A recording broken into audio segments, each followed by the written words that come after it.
سامعین کرام السلام علیکم ورحمۃ اللہ تعالی وبرکاتہ. وعلیکم السلام ورحمۃ اللہ تعالی وبرکاتہ. نحمده ونصلي على رسوله الكريم اما بعد فاعوذ بالله من الشيطان الرجيم. بسم الله الرحمن الرحيم. لقد من الله على المؤمنين إذ بعث فيهم رسولا صدق الله العظيم وصدق رسوله النبي الأمين المتين الكريم ونحن على ذلك لمن الشاهدين والشاكرين والحمد لله رب العالمين. دیوانہ عشق احمد کو زنجیریں سجدہ کرتی ہیں، بیدار مقدر والوں کو تقدیر سجدہ کرتی ہے. میلاد نبی کا دن آیا، توحید کا پرچم لہرایا، اے صلی علی بت خانوں میں تصویریں سجدہ کرتی ہیں. حسنین صفت جو بن کے رہے، ہر ظلم سہے پر اف نہ کہے، اس مرد مجاہد کے آگے شمشیریں سجدہ کرتی ہے. قیصر کا مقام کسریٰ کا محل، مائل بزم ہے سر کے بل، بنیاد دو عالم آتے ہیں تعمیر سجدہ کرتی ہے. حضرات آئیے سب سے پہلے آقائے نامدار، مدینے کے تاجدار، دونوں عالم کے مختار، سرکار عبد قرار حضور سرکار مصطفیٰ صلی اللہ علیہ وسلم کی بارگاہ بے کس پناہ میں ایک مرتبہ جھوم جھوم کے درود پاک پڑھیں. پڑھیے بآواز بلند صلی اللہ علیہ وسلم. صلاۃ و سلام علیک یا رسول اللہ صلی اللہ تعالی علیہ وسلم. حضرات آج میں اپنے مقدر پر جتنا بھی ناز کروں وہ کم ہے، کیونکہ آج مجھ جیسے طالب علم کو اس بارگاہ میں خراج عقیدت پیش کرنے کا موقع مل رہا ہے، جس بارگاہ میں علم و فن کے تاجدار بھی لب کشائی کرتے ہوئے گھبراتے ہیں.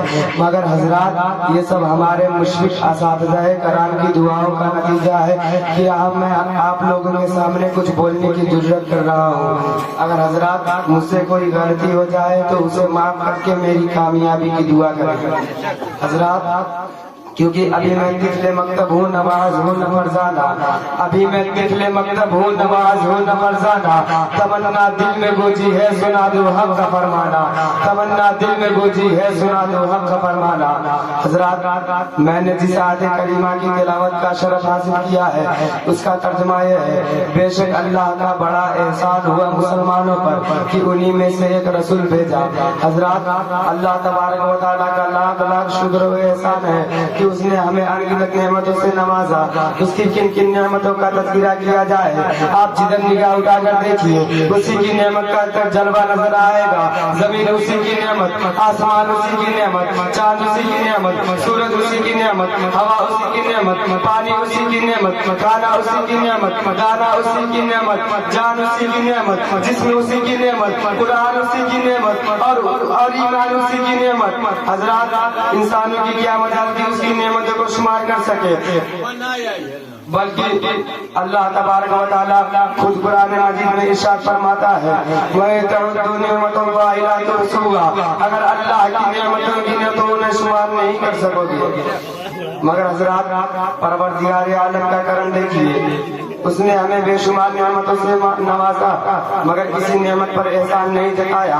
مثلا عقل و شعور سے نوازا مگر احسان نہیں جتایا، علم و فن سے نوازا مگر احسان نہیں جتایا، آسمان کا شانیانہ لگایا مگر احسان نہیں جتایا، زمین کا فرش بچھایا مگر احسان نہیں جتایا، آسمان سے پانی برسایا مگر احسان نہیں جتایا، زمین سے دانا اگایا مگر احسان نہیں جتایا، چاند کی چاندنی سے نوازا مگر احسان نہیں جتایا، سورج کی روشنی سے نوازا مگر احسان نہیں جتایا، کہکشاں کی جمال سے نوازا مگر احسان نہیں جتایا، مال و دولت کی کثرت سے نوازا مگر احسان نہیں جتایا، عزت و عظمت سے نوازا مگر احسان نہیں جتایا، عزت و عظمت سے نوازا مگر احسان نہیں جتایا، دل و دماغ سے نوازا مگر احسان نہیں جتایا، آنکھیں عطا کی مگر احسان نہیں جتایا، آنکھوں کو بینائی عطا کی مگر احسان نہیں جتایا، زبان کو بولنے کی صلاحیت عطا کی مگر احسان نہیں جتایا، زبان کو قوت سماعت عطا کی، کان کو قوت سماعت عطا کی مگر احسان نہیں جتایا. مختصر یہ ہے کہ اللہ تبارک و تعالیٰ نے انسانوں کو وجود بخشا مگر احسان نہیں جتایا. حضرات یوں ہی نہیں، اللہ تبارک و تعالیٰ نے انبیاء کرام کو دنیا میں بھیج کر احسان عظیم فرمایا، مگر کہیں یہ نہیں کہا کہ اے لوگوں میں نے آدم کو صفی اللہ بنا کر بھیجا اس لیے تمہارے اوپر احسان کیا، نوح کو نجیب اللہ بنا کر بھیجا اس لیے تمہارے اوپر احسان کیا، ابراہیم کو خلیل اللہ بنا کر بھیجا اس لیے تمہارے اوپر احسان کیا، اسماعیل کو ذبیح اللہ بنا کر بھیجا اس لیے تمہارے اوپر احسان کیا، اور عیسیٰ کو اور موسیٰ کو کلیم اللہ بنا کر بھیجا اس لیے تمہارے اوپر احسان کیا، اور میں نے موسیٰ کو روح اللہ بنا کر بھیجا اس لیے اور میں نے عیسیٰ کو روح اللہ بنا کر بھیجا اس لیے تمہارے اوپر احسان کیا۔ مگر حضرات جب ذکر کرنا مقصود ہوا مدینے کے تاجدار کا، دونوں عالم کے مختار کا، سرکار عہد قرار کا، امت کے غمخوار کا، تو اللہ تبارک و تعالیٰ نے قرآن مقدس میں لقد من اللہ فرما کر سرکار کی عظمت کا پرچم لہرا دیا اور آپ کو ساری مخلوق میں ممتاز و بلند فرما دیا۔ اسی لیے تو میرے اعلیٰ حضرت فرماتے ہیں سب سے اولا و اعلیٰ ہمارا نبی، سب سے بالا و بالا ہمارا نبی، اپنے مولا کا پیارا ہمارا نبی، دونوں عالم کا دولہ ہمارا نبی، کیا خبر کتنے تارے چلے چل گئے پر نہ ڈوبے نہ ڈوبا ہمارا نبی۔ حضرات ہو سکتا ہے کسی کے ذہن میں یہ سوال آئے کہ اللہ تبارک و تعالیٰ نے اپنے بے شمار نعمتوں میں سے کسی نعمت پر احسان نہیں جتایا، تو سرکار کی آمد پر احسان جتایا، آخر ایسا کیوں؟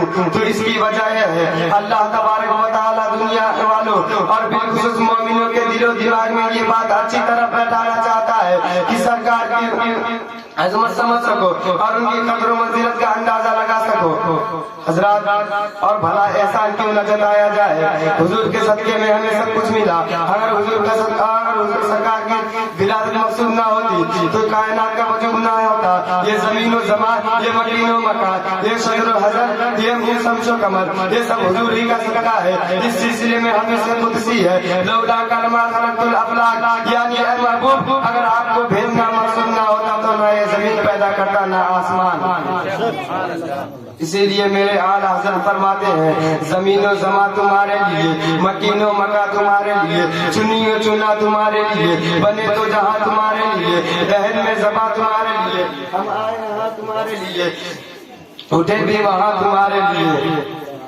حضرات اور ایک دوسرے مقام پر ارشاد فرماتے ہیں وہ جو نہ تھے تو کچھ نہ تھا، وہ جو نہ ہو تو کچھ نہ ہو، جان ہے وہ جہان کے، جان ہے تو جہان ہے۔ حضرات سرکار کی آمد کیا ہوئی کہ عالم میں انقلاب برپا ہو گیا، کفر و شرک کے بادل چھٹ گئے، ظلم و زیادتی کی آندھی تھم گئی، عورتوں کو باوقار مقام مل گیا اور بچیاں خیر و برکت کا نزول بن گئی۔ حضرات جس رسول کی قدموں کی برکت نے ذروں کو آفتاب اور غلاموں کو امام بنا دیا، ان کی تعریف و توصیف بھلا ہم بیان کیا کر سکتے ہیں۔ آئیے ہم لوگ علم و فن کے تاجداروں کی بارگاہ میں حاضری دیتے ہیں اور دیکھتے ہیں کہ کیا کہتے ہیں۔ سرکار کے جمال جہاں آرا کا تذکرہ کرتے ہوئے ڈاکٹر اقبال فرماتے ہیں چاند سے تشبیہ دینا یہ بھی کیا انصاف ہے، چاند سے تشبیہ دینا یہ بھی کیا انصاف ہے، چاند میں تو داغ ہے اور ان کا چہرہ صاف ہے۔ اور مفتی اعظم ہند فرماتے ہیں وصف کیا لکھے کوئی اس محبت انوار کا، محرومہ میں جلوہ ہے جس چاند سے رخسار کا، محرومہ میں جلوہ ہے جس چاند سے رخسار کا، عرش اعظم پر پریرا ہے شہ ابرار کا، بجتا ہے کونین میں ڈنکا میرے سرکار کا۔ حضرات اور مجدد اعظم فرماتے ہیں وہ کمال حسن حضور ہے کہ گمان نقش جہاں نہیں، یہی پھول خار سے دور ہے، یہی شمع ہے کہ دھواں نہیں۔ اور حضرت جبریل امین کی قول کی ترجمانی کرتے ہوئے مجددین ملت فرماتے ہیں وہ جو نہ تھے تو کچھ نہ تھا، وہ جو نہ ہو تو کچھ نہ ہو، جان ہے وہ جہان کے، جان ہے تو جہان ہے۔ حضرات میرے بولنے میں کسی قسم کی غلطیاں ہوئی ہو تو میں اللہ تبارک و تعالیٰ کے بارگاہ میں توبہ کرتا ہوں۔ استغفر اللہ ربی من کل ذنب واتوب الیہ، استغفر اللہ ربی من کل ذنب واتوب الیہ۔ آپ لوگ پڑھ لیجیے استغفر اللہ ربی من کل ذنب واتوب الیہ، استغفر اللہ ربی من کل ذنب واتوب الیہ۔ ہمارے السلام علیکم۔